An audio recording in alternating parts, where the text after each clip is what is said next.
Diz assim: de tudo o que se tem ouvido, o fim é... dois pontos.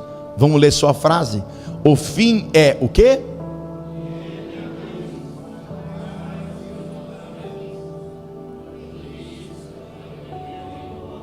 Vamos tentar ler mais uma vez. 1, 2, 3 e...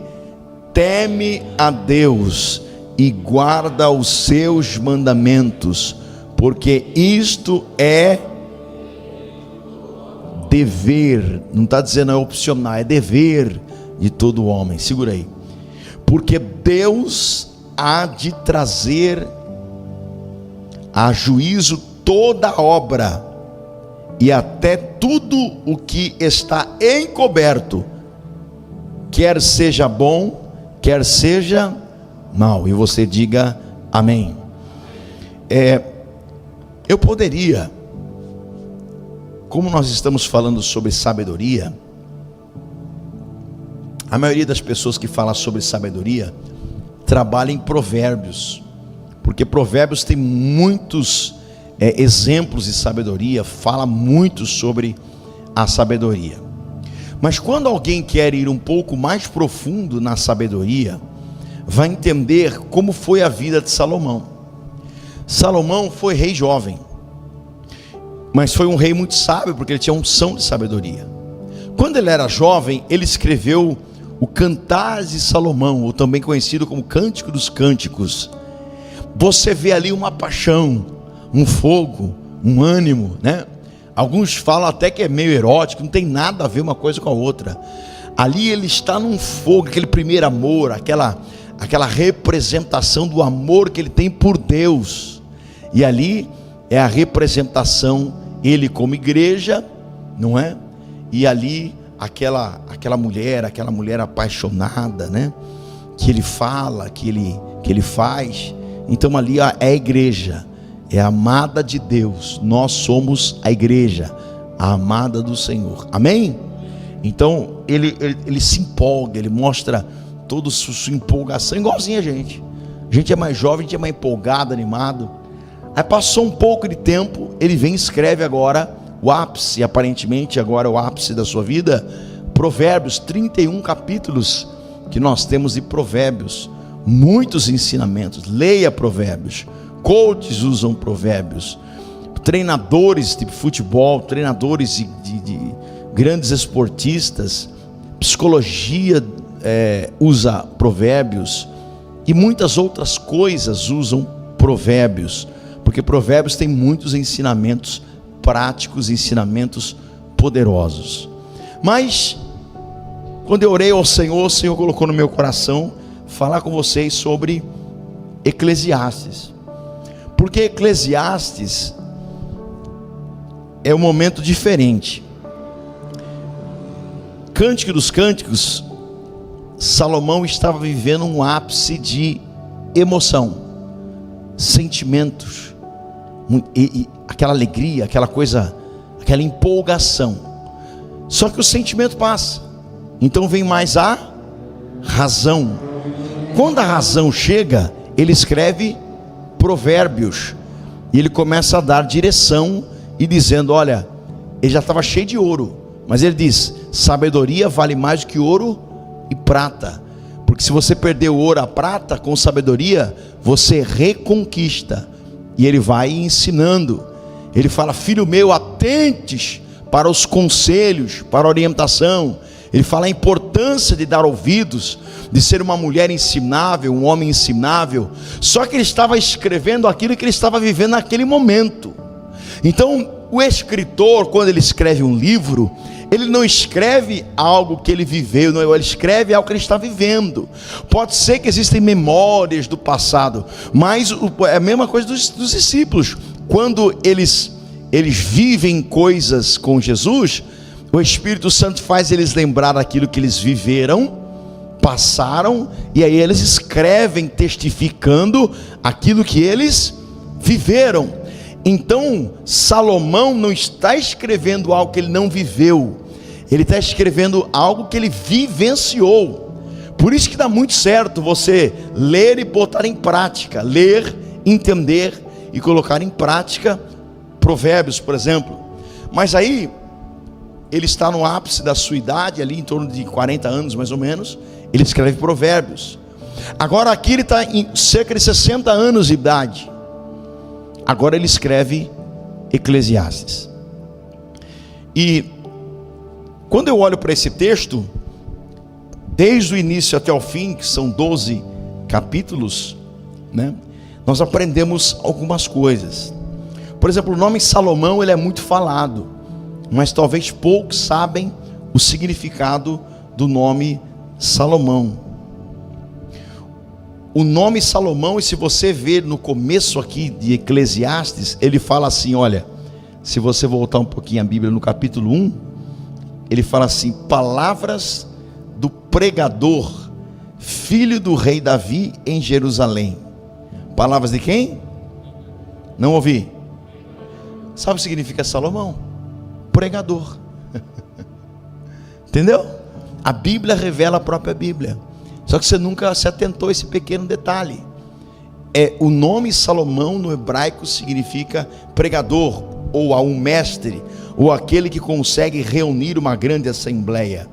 A tradição judaico-cristã atribui o livro a Salomão, especialmente por Eclesiastes 1:1. Então, ninguém sabia quem tinha escrito. Descobriram por causa desse início, dizendo filho de Davi, o pregador. Então o pregador significa Salomão. Amém? Então aquele que conhece não guarda o conhecimento para si. Aquele que conhece impacta outras pessoas com o seu conhecimento. Prega, ensina, passa para frente. Quem está entendendo? Porque se você guardar para você e morrer amanhã, valeu o quê? Todo o conhecimento e entendimento que você tem. Valeu absolutamente? Então tenham discípulos. Olha para essa pessoa do seu lado, diga para ela, tenha discípulos. Pastor, mas eu sei pouquinho. Se você for discípulo, por exemplo, do irmão Lázaro, meu coitado do seu irmão, ele vai cozinhar um galo velho. Só quem conhece o que eu estou falando aqui, aquele galo velho, aquele galo duro de comer. Então vai ficar lá umas horas prosseando. É muita história, né, irmão? A gente, quando tem uns encontros aí, a gente gosta quando ele vem, porque quando ele abre, ele não abre a boca, mas quando ele abre, irmãos, você tem que cozinhar um galo velho, enfim, é muita prosa, é bom demais. Só que quem for um discípulo dele, vai conhecer muita coisa boa, muito testemunho, vai entender de terra, vai entender de traição, vai entender de muita coisa que ele já passou na vida, vai entender o que é ser religioso e o que é ser de Jesus de verdade. Ele vai poder, até com pouco conhecimento bíblico, só do testemunho dele, que já é violentíssimo, ele vai poder ajudar muito você. Então, agora, se ele tem todo esse conhecimento e morrer hoje e não passar para ninguém, resolveu o quê? Então, irmãos, tudo que o diabo quer é que você não perca seu tempo com pessoas. Eu vou te dar aqui uma chave.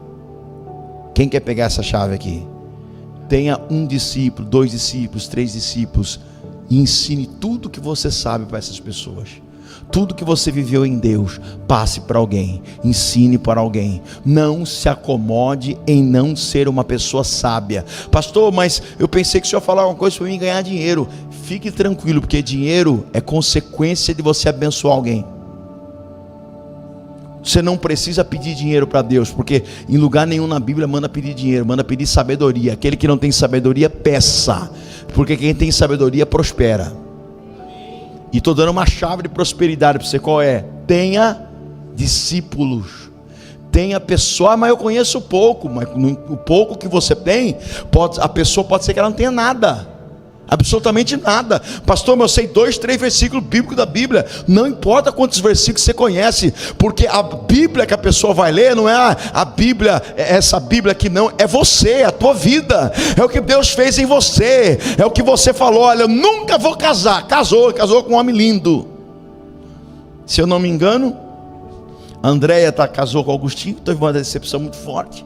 E eu vi de uma mulher lá de dentro, ela falou assim: nossa, a Andréia falou que nunca vai casar. Aí casou com tudo isso aqui, ó.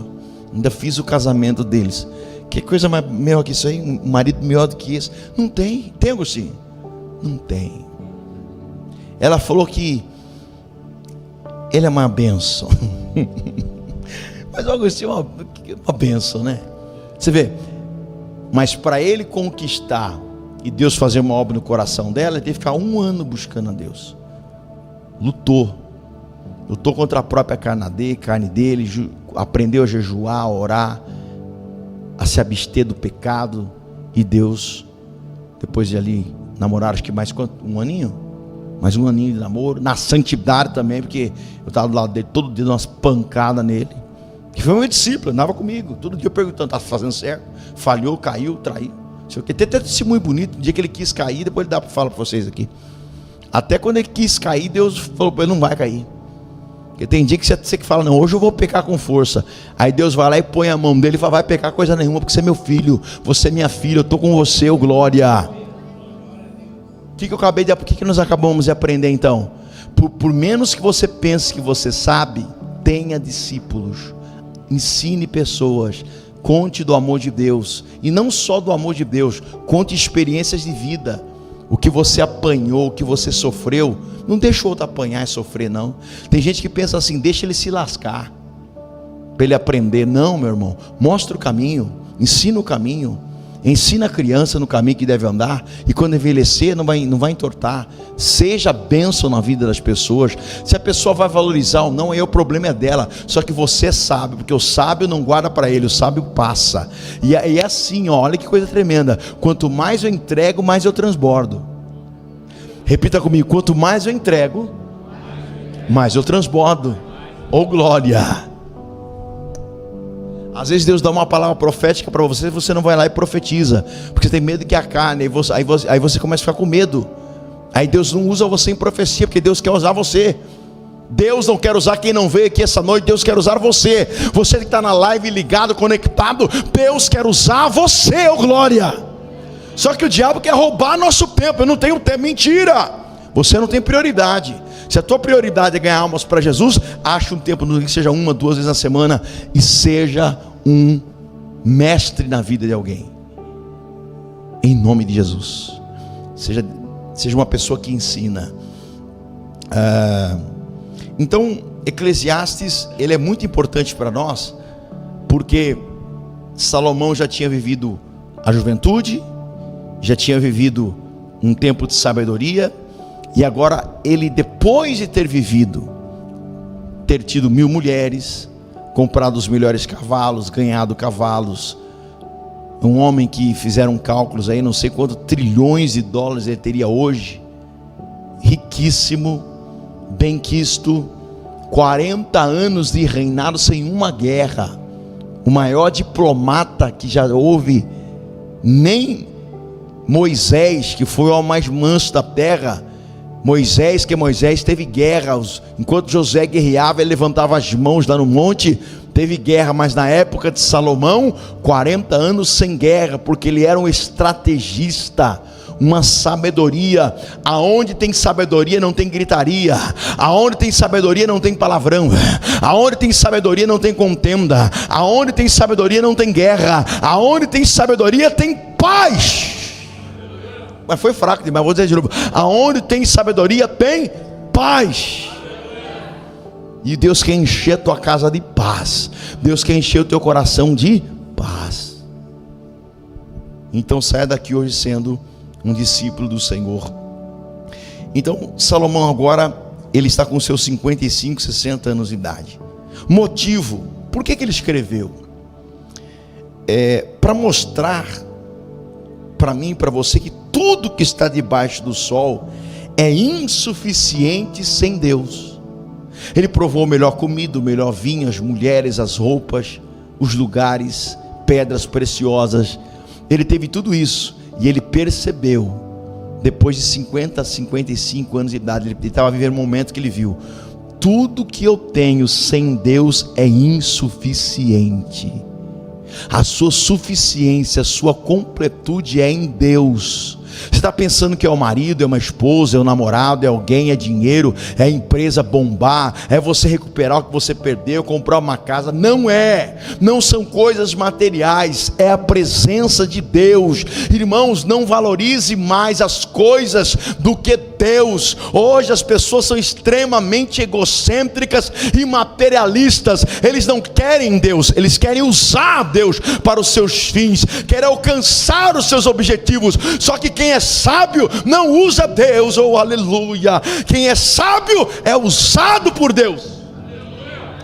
Vou dizer de novo: quem não é sábio quer usar Deus, e Deus se faz de bobo e deixa ainda. Olha como que Deus é. Não dá para entender o amor de Deus. Deus sabe que a pessoa quer usar Ele, vai lá e usa a pessoa para curar, para libertar, prospera, abre caminho, dá chance. E quando a pessoa parte, um dia vai se encontrar com Deus, que é o texto está dizendo aqui.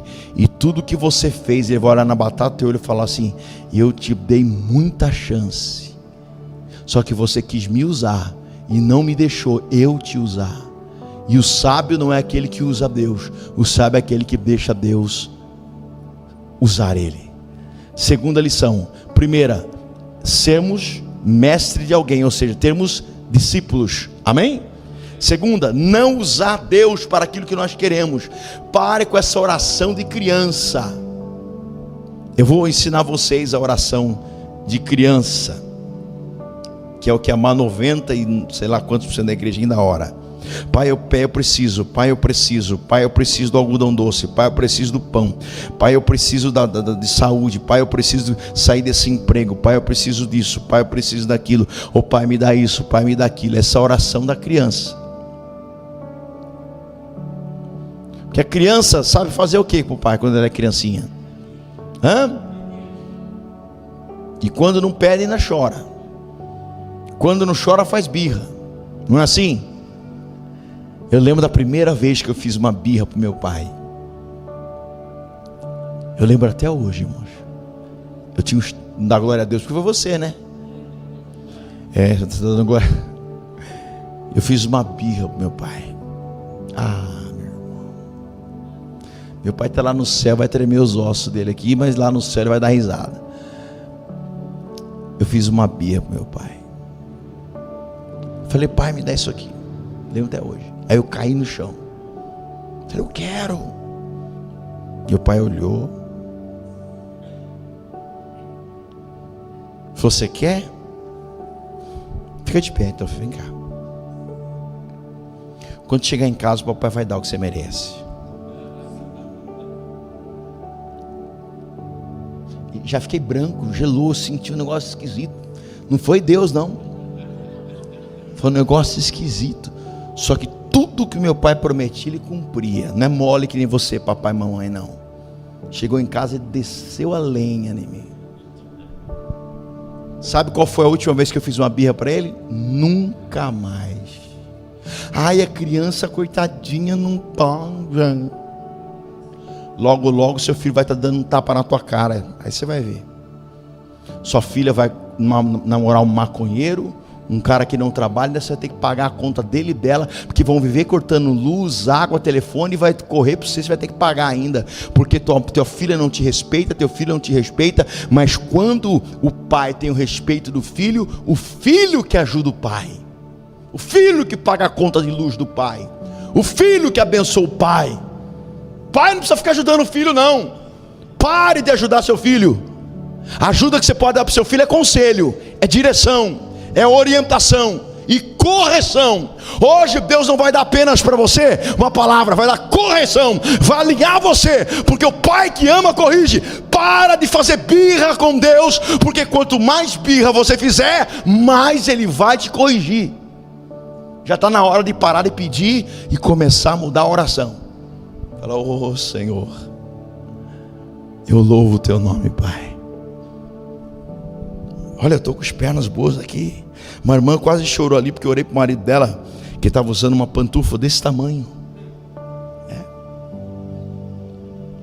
e tanto inchaço. Se fosse o senhor orou, e está com o pé fininho, oh glória a Deus, porque os rins estão voltando a funcionar, aleluia. Irmãos, Você tem que parar de pedir. Mas pastor, eu preciso pedir. É infantilidade, não precisa pedir, precisa agradecer. Jesus, você não vai ver ele pedindo, você vai vendo ele agradecendo, louvando o nome do Pai. Não estou aqui para fazer a minha vontade, mas a vontade do meu Pai. A única vez que ele pede com força, falou: Senhor, se for possível, passa de mim esse cálice, mas não seja feita a minha vontade, mas a sua, glória. Gente que cresce não quer mais a sua vontade. Eu quero. Não é o que você quer, é o que o Senhor quer, Pai. Eu não sei qual é a tua vontade, mas seja feita a tua vontade na minha vida. Eis-me aqui, Senhor, me levanta, me restaura em nome de Jesus. Você quer ser um homem sábio, ter um conselho de verdade? Comece a agradecer, a louvar a Deus e fala: Senhor, eu estou disponível. Abre essa boca sem medo e fala: Senhor, eu estou disponível. Deus vai operar na tua vida. Pastor, mas eu estou precisando casar. Pastor, mas eu estou precisando. Deus sabe tudo isso aí que você precisa, vai. Deus é tão bom. Irmãos, está fácil de vender, de fazer negócio? Está fácil ou está bem difícil? Difícil ou está bem difícil? Você é honesto, está difícil? Está não? Está difícil. Eu quero ver vocês ter fé para crer. E quem não crê, depois eu mostro para vocês o horário que eu fechei o negócio ontem. Ontem foi um dia muito bom para fechar negócio, né? Jogo do Brasil. Todo mundo focado em comprar um boné amarelo, uma cueca amarela,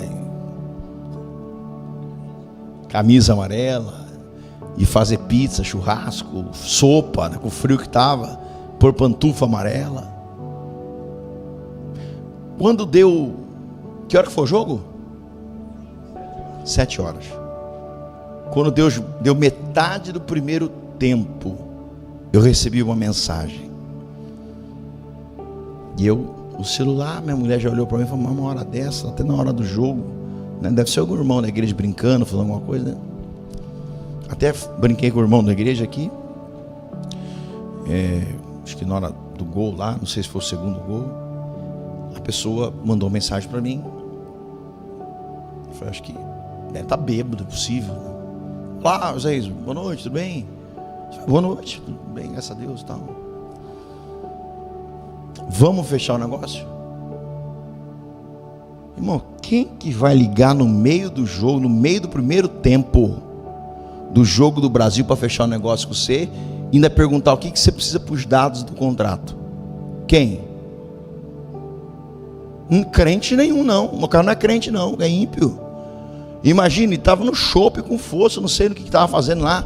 Irmãos, quando Deus manda, eu vou falar uma coisa para quem crê em palavra profética.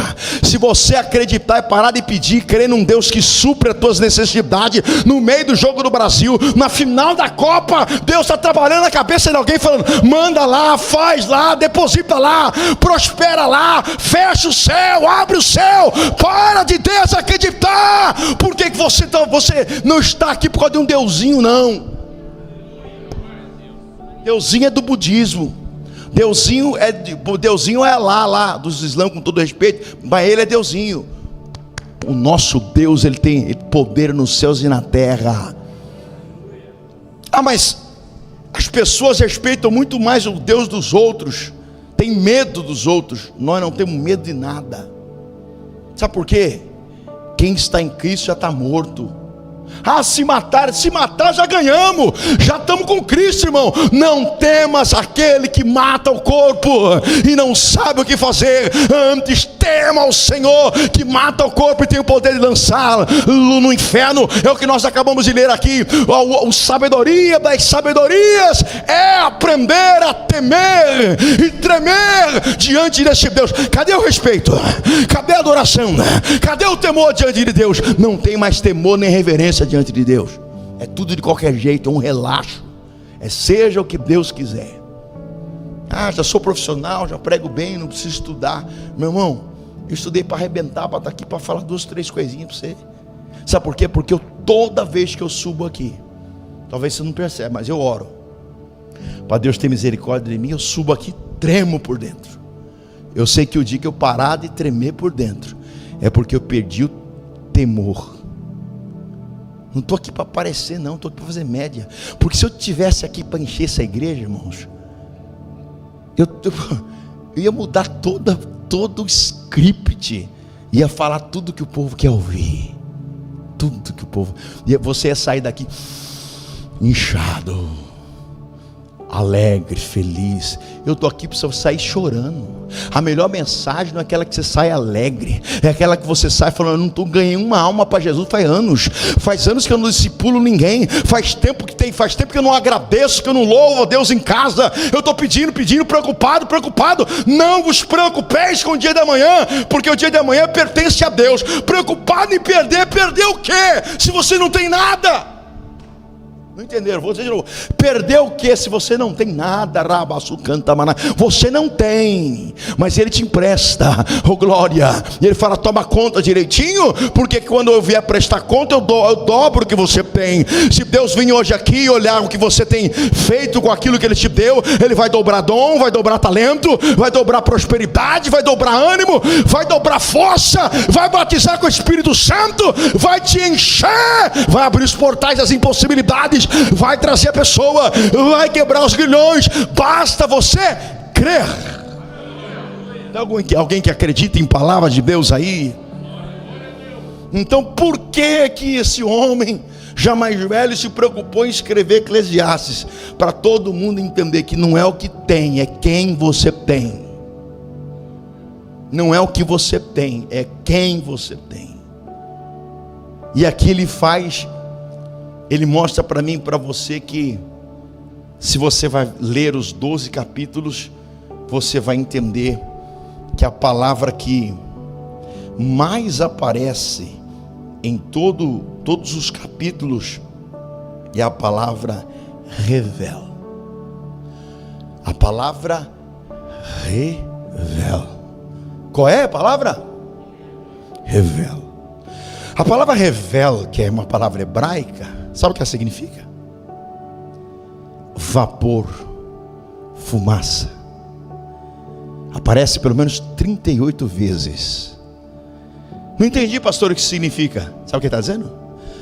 A vida é como um revela. Como que a fumaça um dia aparece, no outro dia desaparece. Não vivo o amanhã.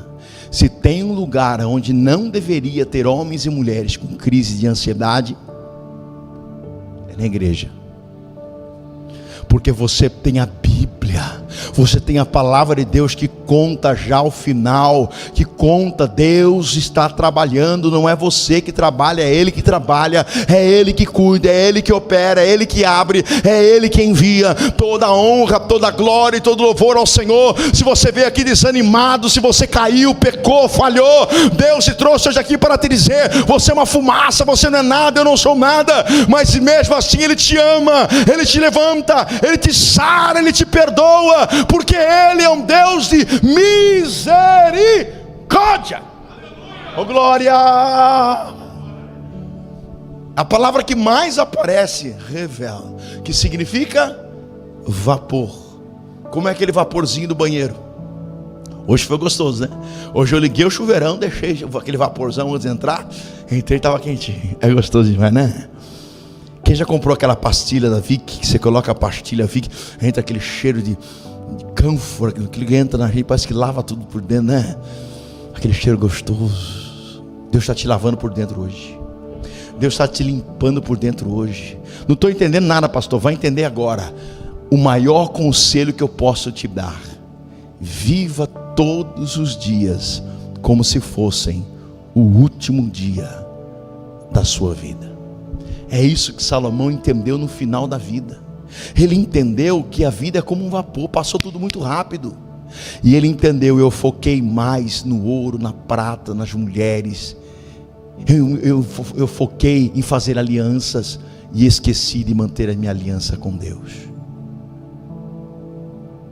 Até quando você vai se manter frio?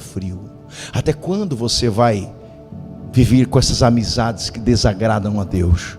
Até quando você vai ser um religioso?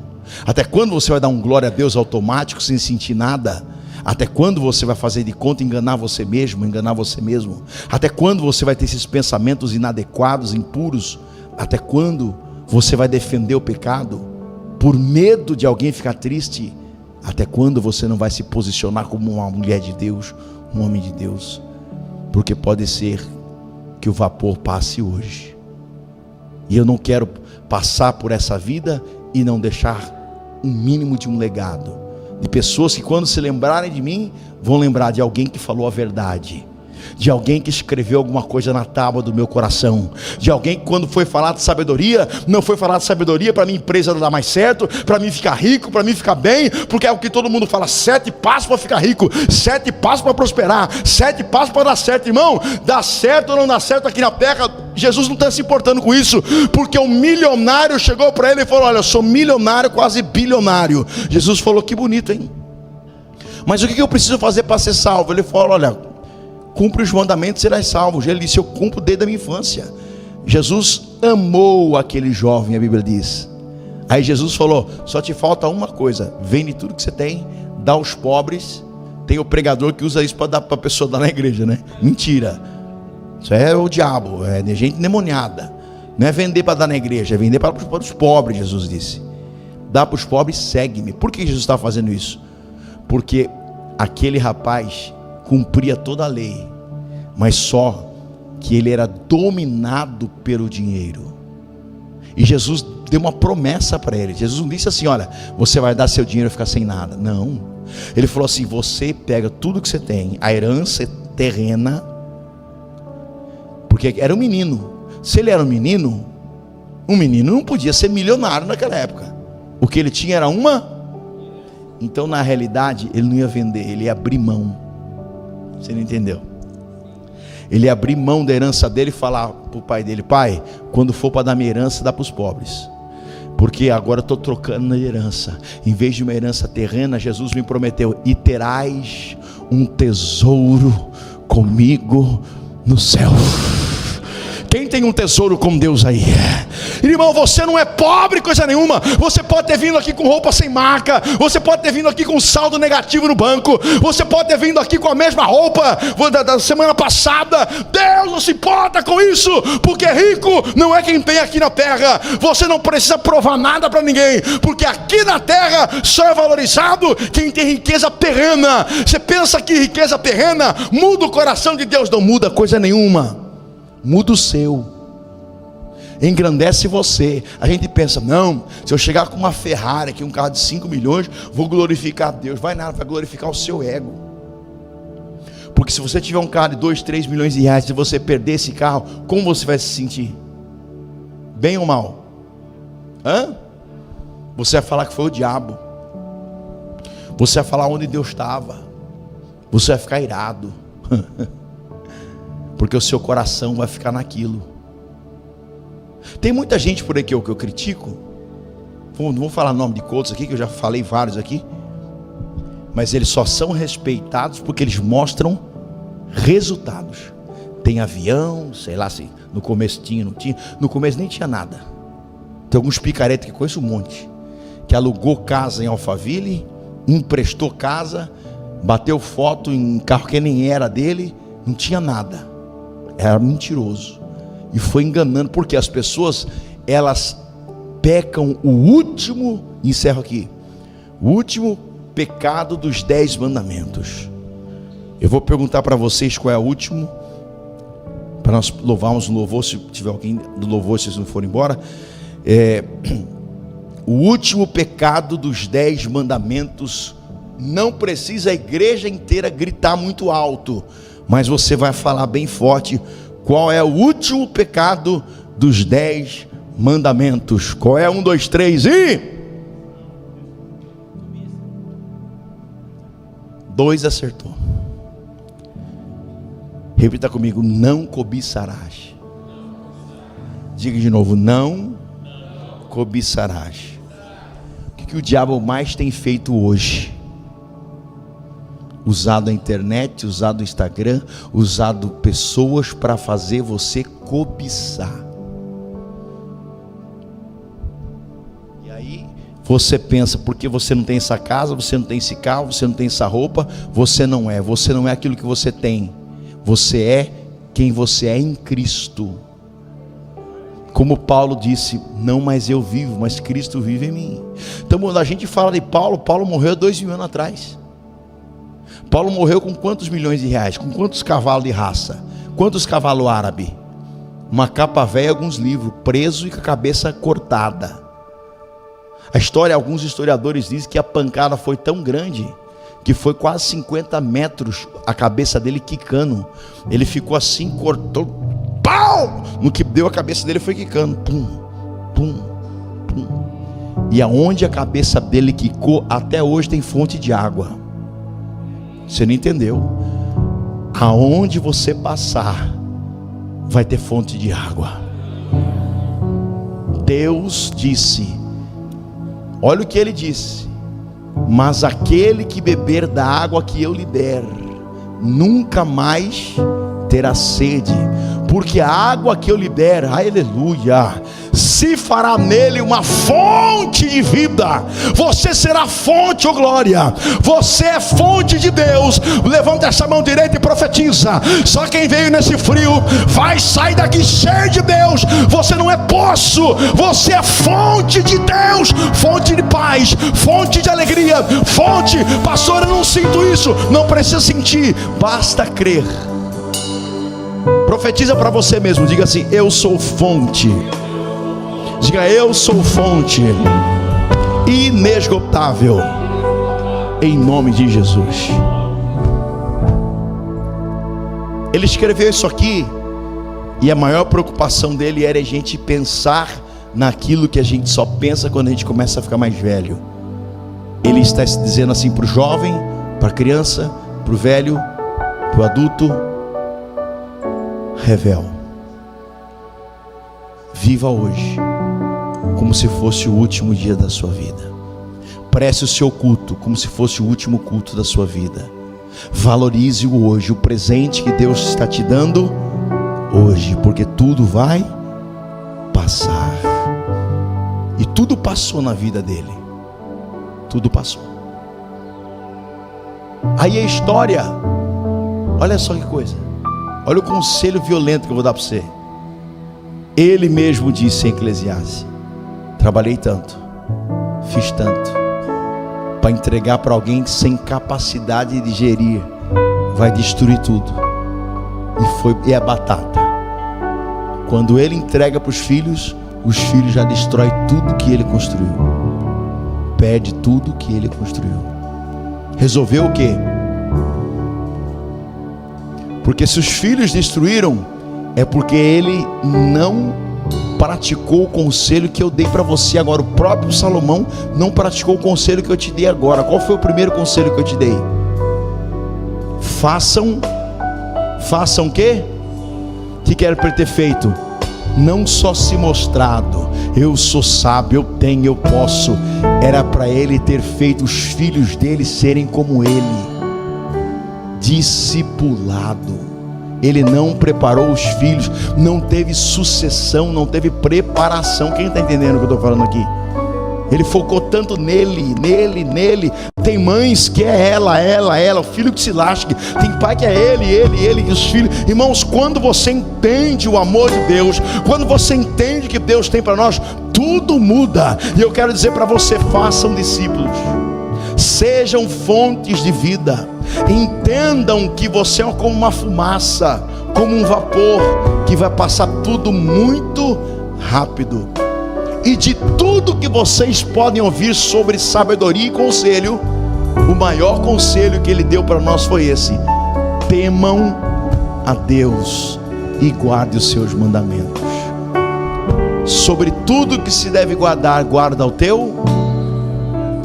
Não deixa ninguém dominar o teu coração. Nenhum homem, nenhuma mulher. A esposa não pode dominar o coração. O marido não pode dominar o coração. Um líder espiritual não pode dominar o seu coração, porque senão ele vai mandar você tomar veneno. Você vai tomar veneno, como já aconteceu e acontece em muitos lugares. Quem tem que comandar o seu coração é o Rei dos Reis e Senhor dos Senhores. é submissão ao Senhor Jesus. Quem está entendendo, diga glória a Deus.